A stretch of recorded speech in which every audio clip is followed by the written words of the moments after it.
Settle in with us for the hour as we dive into the latest news surrounding the return to the office, address the mindsets needed to tackle the escalating uncertainty, and answer some of the emerging questions surrounding the world of hybrid work. So let's introduce our speakers for today. Our first guest for today's episode is an award-winning professional speaker and author of several books that leverage neuroscience to drive behavior change and improve organizational culture. He has over 25 years of expertise in working with global companies, including many of the Fortune 100. And in 2020, he was awarded the prestigious Certified Speaking Professional, or CSP designation from the National Speaker Association. And now he's at NLI working with many of our products, but has played a major role in designing and delivering our hybrid workplace solutions. I want to welcome one of our senior client strategists, the one and only John Edwards. Hello and welcome, John. Oh, it is such a pleasure to be here. Thank you. Happy to have you. Our next panelist is a former Army military police captain with a doctorate in educational technology. At NLI, she works hands-on with content and product development using her background in organizational leadership and insight design.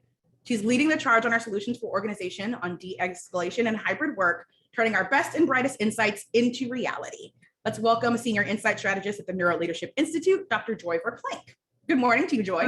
It's good to be here. And our leader for today's discussion, an Aussie-turned New Yorker who I keep making fun of for his accent, who coined the term neuroleadership when he co-founded NLI over 2 decades ago. With a professional doctorate, 4 successful books under his name, and a multitude of bylines ranging from the Harvard Business Review, Wall Street Journal, to the New York Times, and many more, a warm welcome as I pass on the virtual mic to the co-founder and CEO of the Neuro Leadership Institute, Dr. David Rock. Off to you, David. Thank you very much, Sade. Great to be here with you. Thanks, John and Joy, for the work that you've been doing in partnership with all of us on really helping people navigate this this very rapid and very unexpected phenomena. This has probably been the biggest change in how to manage humans in maybe in recorded history in terms of the speed of it. Maybe 100 years ago, when the last pandemic hit, it was pretty intense. But given how kind of organized and structured companies are having to change all that so quickly and so globally, it's been a fascinating journey. And thanks for being partners with us on that journey. Thanks everyone for joining. We're really going to be watching the chat because we're really interested in your perspectives on this. We put this session up to kind of revisit some of the things that we think are important that have now become even more important since we first talked about them, but also to hear what's happening out there and for us to learn and for all of us to learn from each other about what's happening as we navigate this hybrid workplace world, or as you work globally. It's really interesting to see it's a different world in North America than it might be in Singapore, than it might be in Australia, than it might be in London. But there's some common challenges everywhere, and we're going to focus a little bit on those. What I wanted to do, first of all, there's kind of 3 questions that we're hearing a lot. So myself, John, and Joy, and many others are doing executive briefings with leadership teams a lot. Every week, quite a few times a week, we're briefing leadership teams on what the science is saying about hybrid. We're seeing some really common questions coming up, but we're also really keen to hear from you, kind of what you're stuck on. So we're gonna dig into some of those questions. And John, who's been working heavily on the hybrid work solution we've built, will walk us through briefly kind of how we're seeing that, and he's got some hot off the press data on what's been really working as well. And then Joy's going to take us into what our thinking is on de-escalation and why that's suddenly a thing everywhere, and actually the neuroscience of that. So it should be really interesting. We've got space for your questions and comments and thoughts as we go. But let's dig in. Firstly, 3 questions that we're hearing a lot, and we'll dig into these. We'll dig into these one at a time. The first one is a conundrum. It's a really interesting conundrum. You probably experienced this.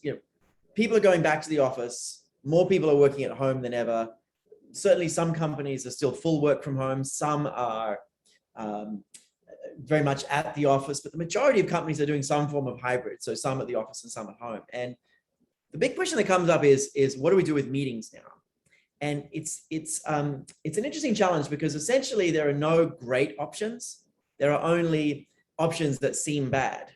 And when we have 2 bad options, we hit this, we kind of spin our wheels psychologically. And people study this. In fact, it's been a philosophical construct for hundreds of years. They call it Buridan's ass. I can't explain to you here why it's called that, but in everyday terms, it's the lesser of two evils. And right now, what we're looking at is, what do we do? Do we, go back to the old world of people in a meeting room and some people on speakerphone, or maybe some people on camera, but everyone in the meeting room? Or do we maybe put everyone individually on a platform? But both of these have upsides and downsides. We've been thinking about this a lot, and we do have a perspective on it. And the reason we have a perspective on this is that we've tried both, and that we actually went hybrid at NLI quite a few years before the pandemic. And it's a really interesting phenomenon. What we found is, with all the technology in the world in a conference room, there are some really deeply ingrained human habits that need constant attention if you're going to change them. Like, so much attention that it's really hard to even focus on the meeting. Because when you're in a room with, let's say John and Joy, myself, and 3 or 4 others were in a room, and maybe 2 people are online, it's such an automatic thing to just turn to John and say, hey, what do you think about that? And then watch Joy's face and say, what do you think? And we watch each other's faces in the room much more than we'll see on camera. It's so tempting to interact in the room. And it's so disorientating to people out of the room to do that. So the cognitive load to not talk to people in the room is very, very high. Secondly, you've got to keep remembering to actually speak slowly and clearly enough that people can hear you, right? That in our conference rooms, it was literally 6 inches. We measured it. We got measuring tape out. We said 6 inches is the distance from the microphone that actually is optimal. And if you're at 8 to 10, it's actually, people can't hear properly. So that takes cognitive load. And then there was all this cognitive load of just trying to see people who were not in the room, hear them clearly. Then, of course, there was people feeling left out on the other end, all this. So when we added that up and we looked at the upsides and downsides, we realized the greatest technology in the world won't help the cognitive load problem. And that it's just easier to agree that if you have people not in the room, that actually everyone should be on their own platform and not in a room together. And I know that's counterintuitive, but the downsides to the alternative are much worse meetings, people not included, and your worst fears about hybrid perhaps coming true, which is people who are not in the office, not just feeling left out, but actually being left out. So we think that there's a principle, it's not a rule, there's a principle that's really important, which is one virtual, all virtual. And we just saw a piece in the New York Times talking about this trend, but in our briefings, we've heard dozens of CEOs actually come to this insight themselves. No one likes it. No one likes the thought of a lot more time on a Zoom or Teams calls. But if you're going to have people in the office and people at home, that ends up being the least bad option. And it's the least bad option because the quality of the interaction is much higher. It doesn't mean you necessarily feel as good about it. And this is an interesting phenomenon. There's many things in people processes that don't feel as good, but are actually better. So, virtual meetings run well are probably better than in-person meetings, faster, more inclusive, more dynamic. They don't necessarily feel like that. It's similar with learning, like learning where you really, really learn stuff. People don't like it. Learning where they just have fun, they actually rate higher and think they'll learn more, right? So there's a lot of things we get wrong. Diversity is another one. People actually feel like they're being more effective when they don't have diversity. They actually feel more productive and effective and confident in their work if they don't have diversity. But it turns out when they have diversity in their team, they're actually more effective. They're literally doing better work. So there's a whole lot of things that we get wrong. And I think that this is in the category, virtual meetings is in the category, but it doesn't feel as good, but it actually performs better. Now, of course, there's some qualifiers. You got to make sure you're not just doing, very perfunctory work, that you leverage the strength of virtual, which is, it can be more intimate, more inclusive using the chat. But we have a piece coming out on that. Joy, when that's coming out? It's called One Virtual, All Virtual. That kind of walks through the pluses and the minuses. And we think overall, most companies will get to this at some point if they don't want to infuriate their people. Joy, when's that piece coming out? Do you know? It's going to be external, I think, so shortly. Yeah, I think in the next week it'll come out. So look out for it. We'll probably send it out as one of our compendiums about hybrid. But One Virtual, All Virtual ends up being a really kind of annoying thing when you hear about it, but actually a really, really helpful thing to go and do. And John, anything you want to add? I know you were introducing this to a lot of folks. What's been people's reactions when we've been kind of training them in this and the upsides and downsides? Yeah, the initial reaction is probably similar to the one that I had, which is, boy, I'm just not sure that's going to work. But then when you spend some time looking at the data, I was looking at some recent research that indicated specifically for underrepresented groups, they actually have a greater sense of belonging now that we're in a hybrid environment. The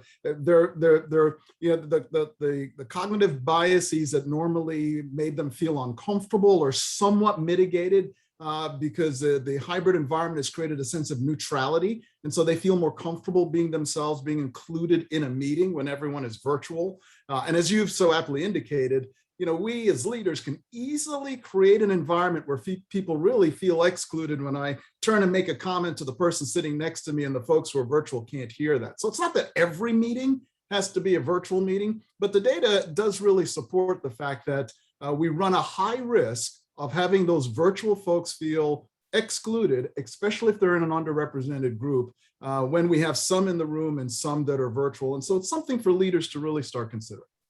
Yeah, no, that's great. Thanks, John. It's a question from Mary. We get this question a lot. What about everyone is in the conference room, but they've got their own laptop there? You actually still have the problem of the side conversations, of not speaking clearly enough, of people feeling left out. It's really hard, like the cognitive load to not have side conversations and not create this kind of us and them is really, really high.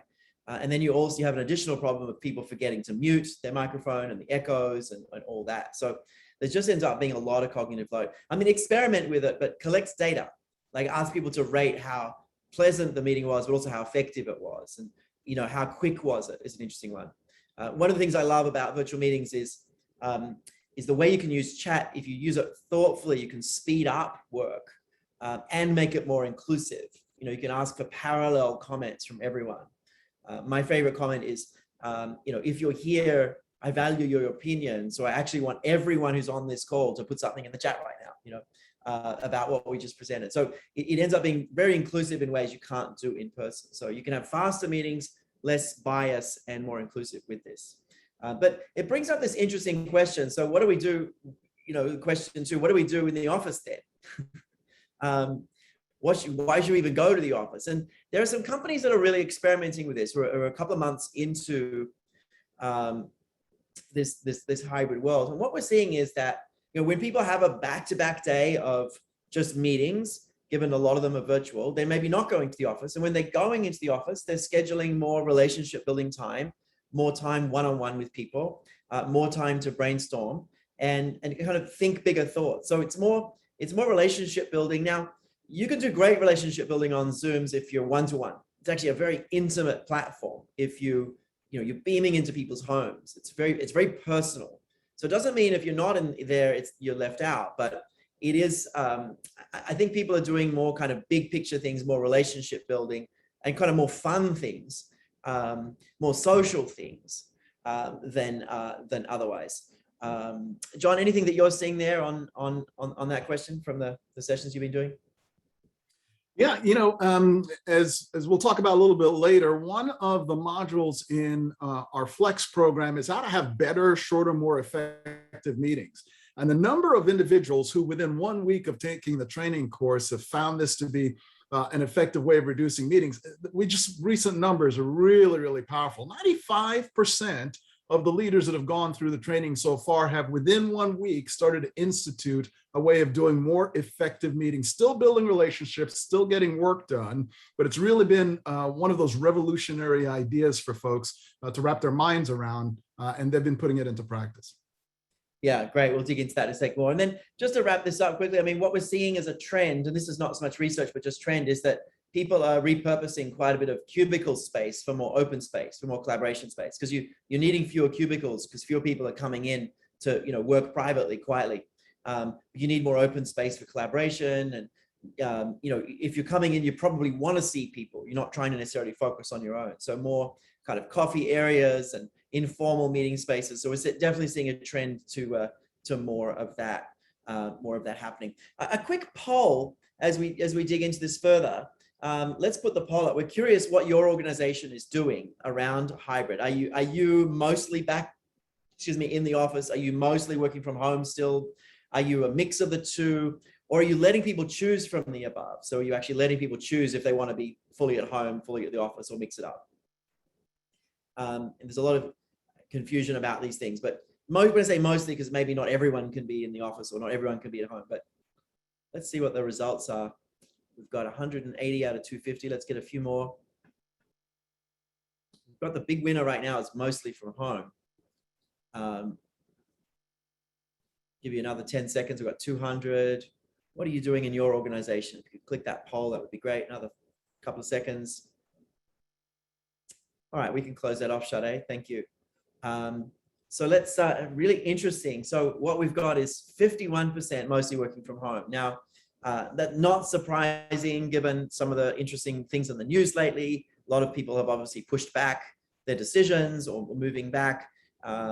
We won't dig into that too much, but interesting, the next biggest one is a mix of the two. So letting people work at home, letting people be at the office. A lot of contentious debate about that one. It's kind of solving for simplicity in some ways, we think. It's obviously better than forcing people to do one thing. At NLI, we think the ideal scenario, if your industry and company, works with this, obviously it won't work in a hospital or others, but is letting people choose from the above, the fourth option. We think the ideal thing is letting people choose if they want to be mostly at home or mostly in the office or mix it up. And that maximizes for autonomy. Now, of course, it brings some complexity. What you got to do is at a team level, have some guidelines and make some decisions at a team level. So give people some guidelines, make some decisions at a team level. That seems to be the best thing overall. Just keep in mind, about a third of people desperately want to be back in the office full time.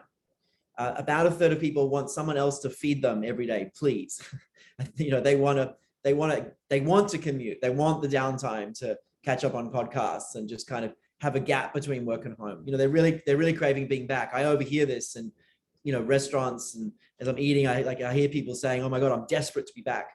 About a third of people never want to set foot in the office again. Maybe they've moved away or they've just got a great set of disciplines at home now. It's really helped their productivity and their balance. And they're like, why would I mess with that? Why would I be less productive and less balanced to go back to the office? It's really hard to nudge either of those people off that position. And about a third of people are really clear that they want to mix it up. So ideally, what you want to do is, rather than kind of force people into anything, which doesn't tend to do well, is ideally work out the structures behind the scene to let people choose from these and have managers trained to be able to think about that. So that's what we're seeing overall. Let's dig into kind of chapter 2 here. And I see there's lots of comments and questions. We'll come to those. So this has been, as I mentioned, one of the biggest changes in how managers manage, especially at this speed, maybe ever. There's a bunch of skills that managers need, and we've been rapidly innovating and evolving in this area. Although it's been really fascinating to us that a lot of the things we were teaching 5 years ago about, for example, how to have a really good conversation when things are difficult. A lot of things we've been teaching for a long time actually are front and center now, except now they're not kind of a nice to have, they're a have to have, like how to have a difficult conversation when someone has a strong baseline of threat level. That was always kind of important. Now it's central. So John, talk us through the managers, like the skills that we need. Maybe I'll just mention briefly, growth mindset is such a foundation, and we've been working on that for years. But it continues to be a really critical foundation for being able to be a hybrid manager. You've got to really change how you think. So we published a lot of pieces on this, and we can throw some of those. We can throw some of those in the chat as we go forward. But John, take us through kind of the evolution of the solution that we've developed. I know you've been involved in quite a few deliveries. What have you learned? What's some of the data that you have? Take us through the Flex journey a bit. Yeah, absolutely. Well, it's broken down into 3 primary areas where we're helping leaders to develop a new mindset. And basically the principle here is the old mindset that we had yesterday and the old normal is going to be challenged in the new quote unquote normal, which is a continuously ever changing environment. So I'm telling you what you already know, which is basically we need a new mindset in this shifted variable economy in order to be successful. And how do we do that, especially at a time when things are so heated around talent? And so we go through a conversation around how fundamental and foundational growth mindset is. And then when we ask leaders a week later, how is that working for you? We have remarkable numbers. So far, 89% of folks are saying, I am actively participating in developing an agile, more optimistic learning orientation. And you can imagine how powerful that is for a leader in this volatile environment. And so they're putting that into play. We talk about solving for autonomy and managing for fairness as well, as this becomes significantly important. There's quite a bit of science around that. We talk about goal settings and what do meetings need to look like today? And we hinted at this earlier, but this is where we get into that conversation about shorter, fewer, better meetings. And folks are coming back and telling us, hey, we think we can reduce the amount of meetings we're having by about 30%. And do so effectively. So it's not just about reducing the meetings, it's actually making the meeting time more valuable, more engaging, actually better between you and the relationship with your employees. And then we wrap up by talking about how do we maximize time, which is when we get into the conversation about fewer, shorter meetings.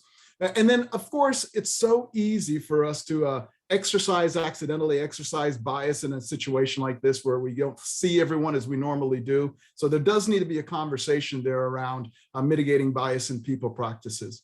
And then we jump to the end where we talk about what does optimal inclusion look like? How do we make sure that we are including all of the voices in the way that we're running and organizing our meetings and day-to-day business activity? So it ends up being a much more comprehensive, effective way of doing hybrid work that allows leaders to have that the skills necessary to have the new mindset in a new environment to maintain and drive employee engagement.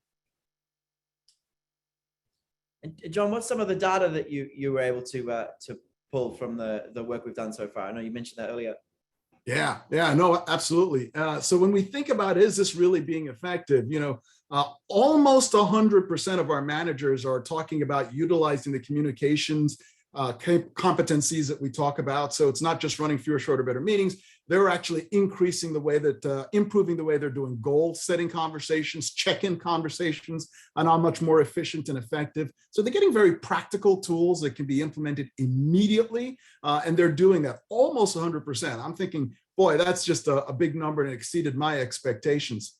When we think about managing for autonomy and also solving for autonomy and managing for fairness, we've got almost 60% of leaders being able to apply that immediately within the first week, doing it multiple times per week. And the science around how that drives employee engagement and performance is just remarkable. And so we've got a lot of really powerful numbers showing us that these particular pieces are really emerging. And I would have told you that I thought autonomy was probably the biggest, but we looked at the numbers and it's really about the communications. And I guess that's no surprise because in a hybrid environment, how we're communicating, how frequently we're communicating, the quality of our communications and goal setting conversations is now more important than it's ever been before. So I think that's probably why leaders have latched onto that one and are performing so highly in that particular area. Yeah, interesting. Yeah, it's an interesting comment from Mary. I mean, and a few people have been commenting on this. There's a temptation because it's virtual to schedule, like back to back. There's a 30-minute gap, it just gets filled up by someone. I think we've got to be a lot more disciplined to allow people's brains to unwind and focus on other things other than meetings. So there's a couple of things that we teach in the Flex program. One is like minimal meeting mornings, where you have very few meetings, if any, in the morning, so people can actually do their creative time.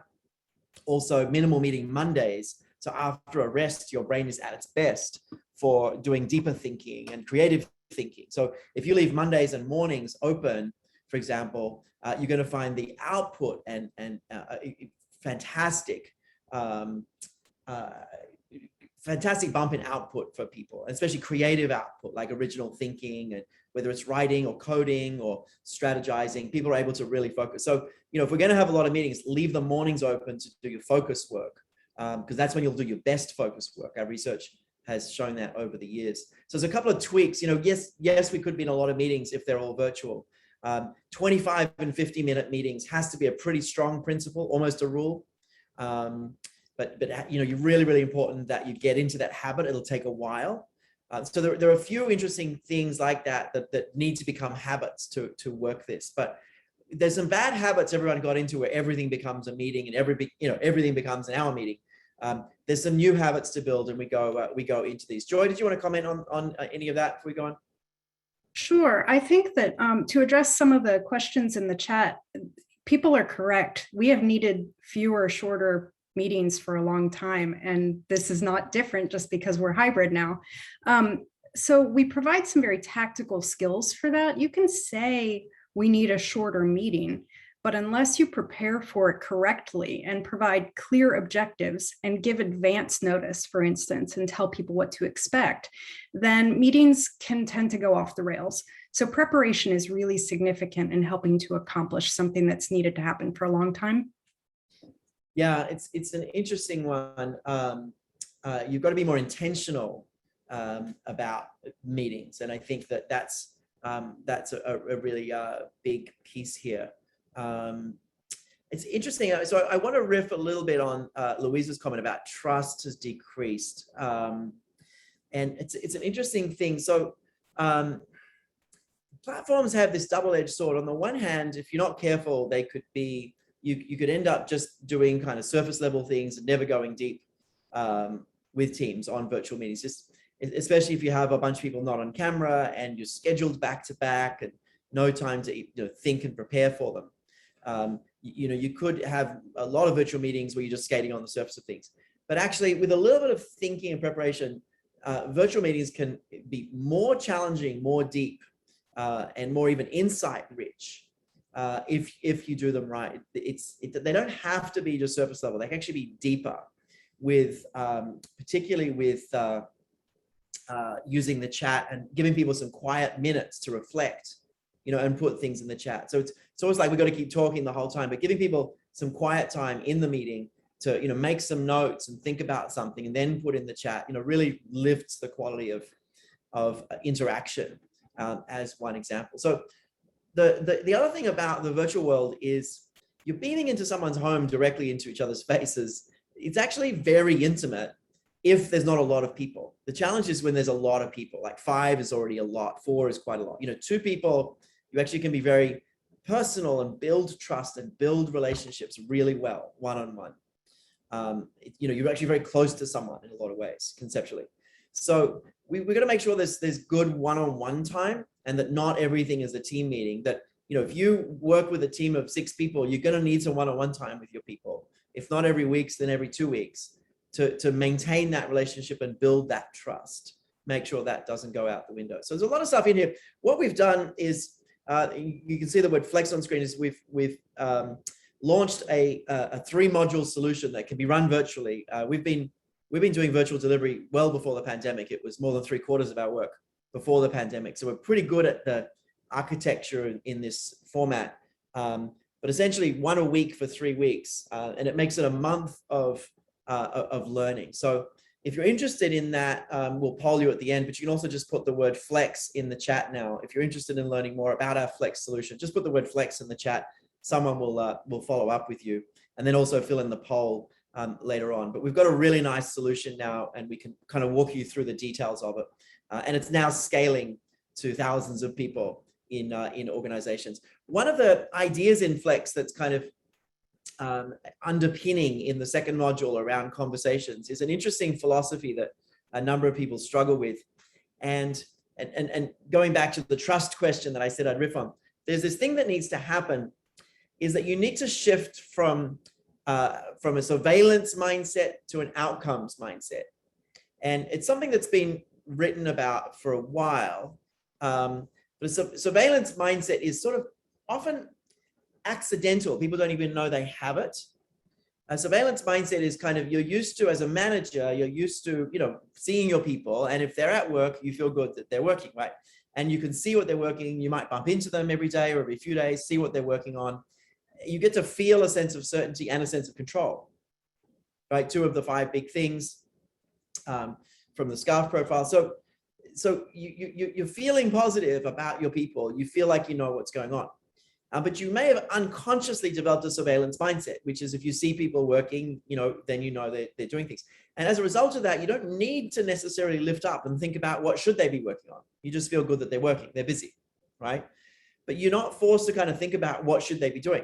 When you go to virtual, or you're not seeing each other constantly, now you're not seeing them all the time. So the first thing that happens is you feel less certain and less in control. And a lot of managers in that instinct, in that situation, they literally feel uncomfortable. And the reaction to that is interesting. They'll either clamp down more or sort of say, I need a daily update, or I need to check in with you every day, hear what you've done, which makes team members actually feel not great. It's more like micromanaging. Certainly if it's a brand new person, they need a lot of guidance, great. But when you get to this moment of, oh, I feel uncomfortable as a manager not seeing people, you're either going to double down now and try to really monitor everything, or you're going to say, well, I guess we better work out what you're supposed to be doing. And maybe even we should work out what great looks like. Because if I'm not going to be there on the court with you every day, and I'm only kind of watching the game, at the end of the week, you're going to need to self-manage more. So I'm going to need to be more of a coach that's, watching the game at the end of the week on television than I am a coach who's in the game with you or on the sidelines. So in that transition, you've got to take this mindset shift from, I'm going to see everything that's happening. So I'm going to help you identify what great looks like. And so this principle underpins how to have great conversations about goal setting, how to check in, how to debrief. But it's kind of different to just a growth mindset. A growth mindset is also really important, but so you're actually growing people, but it is trusting people. And it is a theory Y versus theory X construct. You're trusting people, but at the same time, you're being really clear what great looks like, and holding them up if they're not hitting great. You've got to identify that gap and close it. So it's a really interesting and powerful construct from surveillance mindset to outcome mindset. We're talking about that now in Flex as well, and it's an important distinction or a kind of philosophy to unpack. And we've got some writing. We've got some new writing coming out on this as well. Joy or John, anything you want to say before we kind of jump into chapter 3? Let's get into chapter 3. And Joy, I'll let you take this on. This has been your expertise, and we're so happy that you joined us in the last 6 months or so to help us understand this space, and also your great insight design work across all our work has been really a great contribution. I know you were working in de-escalation in police forces and other for quite some time before joining us, but tell us what we've been seeing around de-escalation. Thank you. Yes, it's been quite a transition watching the data change over the last 6 months as well. Not just my focus on how de-escalation can affect workplaces, but how different types of people need this skill. So one of the things that's been emerging lately is related to hybrid, actually. So we're realizing that we're all first responders now. We have an article that's publishing today, I believe, that can help people understand why we say that we're all first responders. And a lot of that has to do with, in a hybrid setting, the people who may be trained expertly in conflict resolution may be the ones who have the affordance of hybrid work and may not be available when you need them to be there, managers and human resources professionals. And also, depending on the size of your organization or the location, or if people are dispersed remotely, they may not have access to people to call. But also, we do tend to talk a little bit about the downstream effect of workplace aggression. And when people come back to the office, how those feelings of stress can impact places in really unexpected ways. I'd like to know from the audience also where they're starting to see some things that are happening, because this is where we're noticing workplace conflict increasing. Deteriorated social skills, that's happening because our brains are used to different patterns now. So we don't have the same social familiarity that we once did, and the people we're interacting with is different, and the ways we're interacting. Also, there's some big divisions that are emerging, and those are changing. Those are very dynamic, depending on what's happening in the news, depending on what's happening in the world. Organizations, no matter what they're doing, especially as they shift to different hybrid work models, are having to learn new systems, and those can cause people to have some different cognitive load issues. And, there's just reduced staffing of who's available to call for help. Yeah, there's a lot going on. And I know we published some pieces already. I pulled those up on screen before. Maybe my team can put those in the chat as well. We published a lot of pieces on this. As Joy was saying, it's almost like everyone is a first responder now. If you're in the workplace, not just because your trained people might not be there, but just because the level of tension is so high. But to Joy's question, just throw in the chat, what is driving, what do you think is driving conflict in your organization? What are some of the things driving? We can get some comments in the chat from folks. And then Joy, we can talk about kind of how we're thinking about this conceptually. Sure. As those are coming in, we'll talk a little bit about the science behind it. And the reason we say our default reaction is to accidentally escalate it is because that's the way our brains are built, is to constantly scan for threat. We're actually looking for trouble to protect ourselves from it. And so those kinds of things can put us in a position where our brains are somewhat primed for an escalated activity. So when we see it, we're like, oh, this is what we're looking for. It's time to go at it. So it does take an effort. You have to actively assess your own brain processes and identify when you're looking for trouble and then calm yourself down. So that's really something that has to happen quite fast so that you can assess and look for where those other triggers are happening in people. Some interesting comments coming in. I mean, the vax versus no vax feels like a little bit of a train wreck in slow motion that we're watching. There's a lot of conflict around that. It's probably going to get bigger, which is not to make anyone overly anxious, but I think that's going to get bigger and bigger and bigger. But there's some subtle things also, the tension, the fairness tension between those allowed to work at home versus not. That's in there. The inconsistent leadership behavior. I mean, I think the deteriorating social skills is such an issue. People are just much less able to interact socially in the right ways, plus the high baseline of threat. This will be an interesting one to do a poll on, kind of what's causing conflict. We might do a poll later on online about what's causing conflict in your organization. It'll be quite interesting. Joy, take us through a little bit of the neuroscience, the underpinning neuroscience, like these two pieces. I think they're important. Sure. So once you've identified the conflict within your own brain and you're able to reduce your own internal threat, that helps your cognitive ability to identify what's triggering other people. And so having those clear markers of what's happening makes it really easy. You have to practice that though, because it is unnatural to us because of that default setting.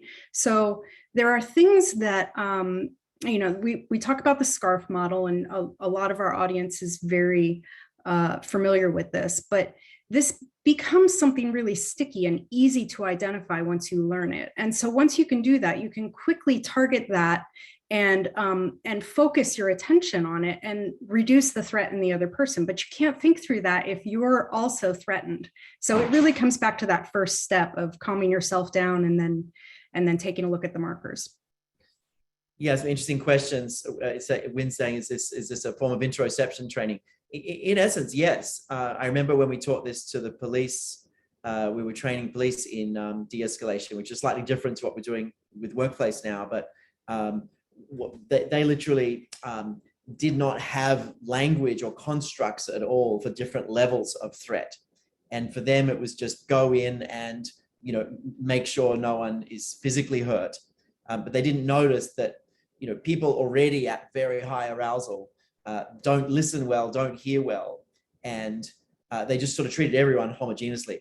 But when we taught them about 3 levels of threat, level 1, 2, and 3, and the different ways of interacting with people at different levels, it was really helpful. They were like, oh, if someone's already really high, I should probably turn it down versus escalate more. So if someone is, but also if I'm feeling really incredibly threatened, if I'm feeling really high, I've also got to manage that internally. So some internal management and external management. But I think it's really important to remember that our default reaction to seeing conflict, even if it's just people arguing over vaccine, our default reaction is to actually make it worse accidentally. And we've got to learn how to turn it down. It really takes effort. You know, it takes significant effort, and people have to kind of practice some scenarios in a safe situation to actually build those muscles. Some interesting questions coming in, Joy. Do you want to have a look at those? We can address some of those questions on de-escalation. Yeah, I think Danielle's is a good point, and that's why we included it in our solution. Is perspective taking is very important. It creates neural connections with the person that you're communicating with, and that helps both the listener and the other person that you're talking to. But also that has a cognitive load burden to it. So that's also another thing to consider, is that when you're having to remove what you think is happening in order to pay attention to what's actually happening for someone else, that takes practice as well. So we really have to train for that. Yeah. Yeah, it's an interesting question from Janita. I've been saying since March last year that we've all actually been suffering acute distress disorder, which is psychological trauma. And pretty much not everyone, some people have had a positive experience if they're not watching the media and they've, you know, bunkered down other things, but most people have had the equivalent of a physical trauma, like a car accident, physical trauma, but psychologically. The level of change in our lives, the level of uncertainty, the lack of control, the lack of connectedness with others, has been really, you know, an overwhelmingly traumatic situation for people. And there's going to be scars from this in 2 generations. We're going to see the effects of this, just like we see the effects of the Great Depression, you know, like 100 years ago or so. We see the effects of that in people's habits now, in kind of retired folks' habits now in different ways.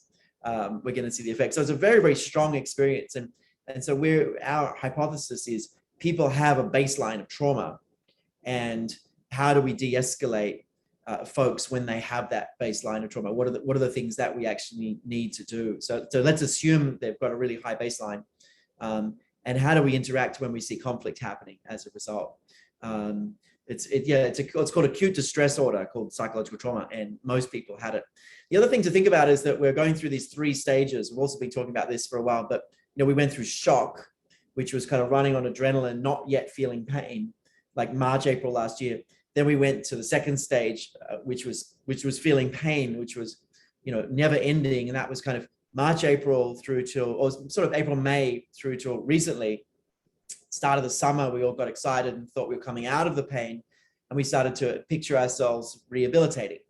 So shock, pain, rehabilitation, are sort of the stages. Now, for a bunch of reasons, it feels like we might be going back to the pain. We might have hurt ourselves a little more, and we could be going back a stage, which is making everyone really uncertain and uncomfortable. Hopefully we'll come back to the stage of rehabilitation, because we really have moved out of that major pain stage. But we're kind of going through these different stages, and knowing where people are at psychologically, I think is a really important piece of this as well. So any other questions you want to address there, Joy, before we go to broader questions? Let's dig in. I want to hear from the audience, and we've got some questions already here. John and Joy, if you want to have a look at what's in the Q&A and the chat, some other things that we want to address. But love to hear from you. What are some of the big questions in your minds? What's top of mind for you in your organizations at the moment? What are you trying to solve for? Let's get some comments in the chat from people, some of the things that you're trying to solve for. Let's see what's in the Q&A as well.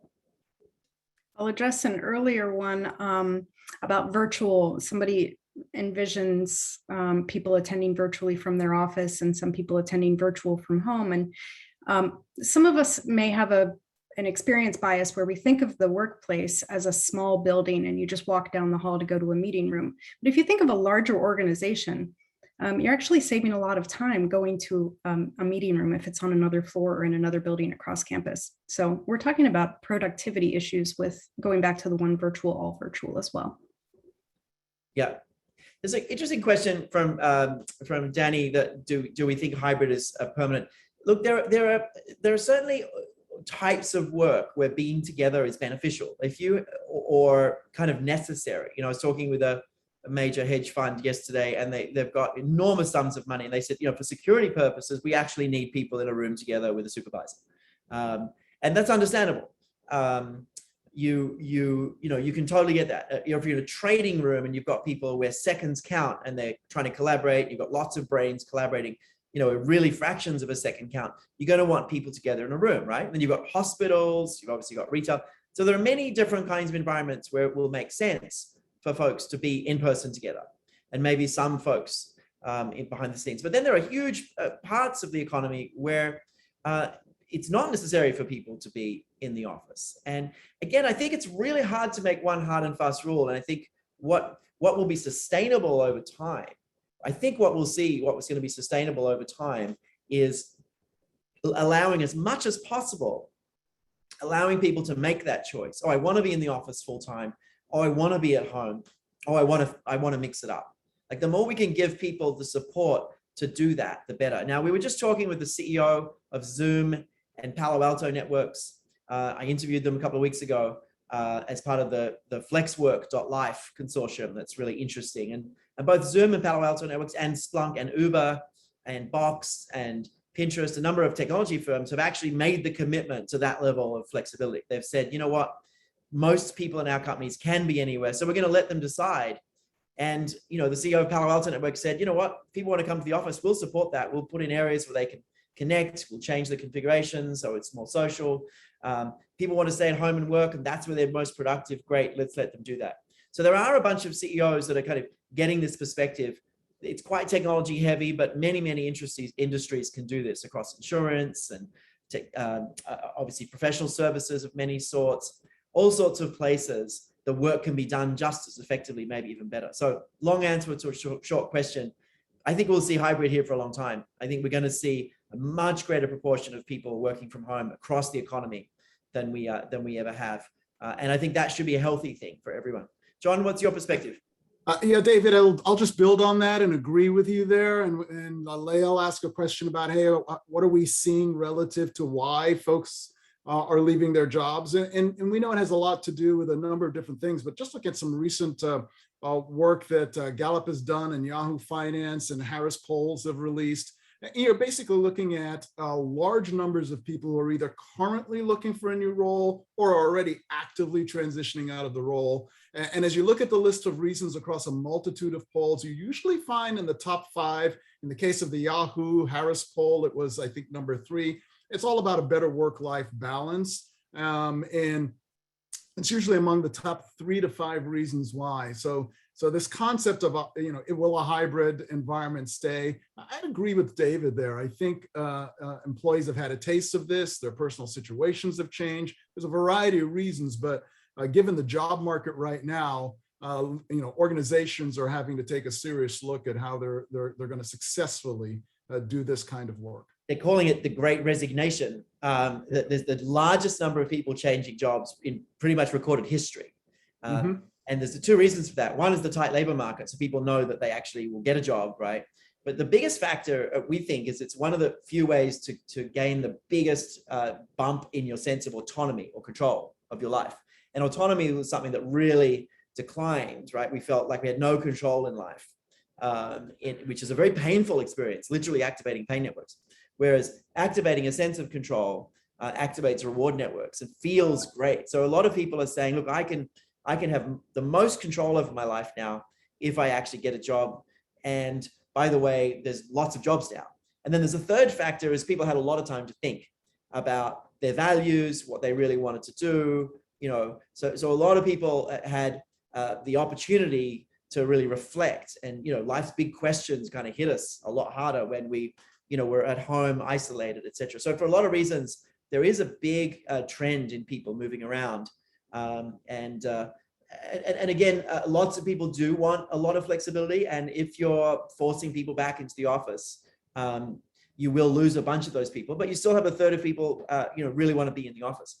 I'll just say this one closing thing, and then we'll wrap up. At NLI, and this addresses a couple of questions. At NLI, we went hybrid years before the pandemic. And we actually did it for some quirky reasons. The first reason we did it was to do better work. And what we found was that in our work, which is thinking work, is that meeting with exactly the right people for a short amount of time regularly was far better than meeting with a few people for a long time. So, we do some consulting. We'd meet with 3 or 4 stakeholders for 2 or 3 days, in a room. That was just nowhere near as good as meeting, 5 or 6 people from a client and doing it every week for an hour over a month. We get a lot more, we get a lot better quality thinking happening by iterating, by including people across the country or across the world, and by doing things in small bites and coming back. And so, I guess it's the difference between coaching and training. Like coaching is over time to reflect, time to apply in a similar way. So what we found is that we transitioned 100% of our consulting well before the pandemic to virtual because the work was drastically better. Now, what happened as a result of that is we were able to hire differently, and we found ourselves massively expanding where we hired from. And so now when we're looking for a manager for a customer experience, we weren't saying they have to be outside, within an hour of New York. It was like they can be anywhere in North America. So we're actually hiring the best possible person, not the best possible person within an hour of an office. And you ended up hiring completely differently. So there are actual productivity benefits to the quality of work, hiring benefits. Also, you should see diversity benefits because you're not hiring within expensive postcodes necessarily. Again, you're hiring more broadly. You also see sustainability benefits because lots of people can manage their lives better, well-being benefits, as well as creativity benefits. You actually see benefits to people being able to innovate because they can have quiet time more at home. So we went hybrid years before because we just found it a much better business model. We're closing our New York office at the moment. I don't want to, I want to keep one, but we just like 2 or 3 people were going in there. There's a space for 150. We will put another one in. We're going to open another one up, when we kind of get a sense of the numbers who actually want to be there. But we just found we didn't need a physical space to do the quality of work that we needed. So we've written a lot about this. Definitely creativity should go up in a hybrid world. Productivity should go up. You do have to manage for making sure people are still building trust, which can be done. You do have to manage for onboarding people thoughtfully, which can be done. And you do have to manage for bias. And to be honest, the one virtual, all virtual rule can address a number of those things in some good ways. So let's wrap up. Just before you jump off, folks, we've got a couple hundred people here. We'd love you to click on the poll before we jump off, just to know how to support you. We've talked about a couple of solutions that we've launched just recently. One's called Calm, which is in kind of final beta test, but we're looking for folks to run that with, that Joy was talking about. So we have a solution called Calm, which is the neuroscience of de-escalation. So you can just put the word calm in the chat and we'll follow up with you as well. I know some people put flex in the chat. You can do both if you want. So we have a solution called Calm, have a solution called flex. Also really appreciate your comments and perspectives here. It's given us some good food for thought on what's happening out there. But take a moment to fill in the chat. Joy, John, any closing comments before we wrap up on hybrid and the opportunity ahead? No, it's great. We've gotten great feedback from the chat. Awesome questions. Yeah, some really good questions. John? Yeah, just really appreciate everybody attending. I think the great takeaway is a lot of leaders don't know what they don't know, and they don't understand what's going on with their cognitive load until they start thinking about it. And that's when this becomes even that much more effective.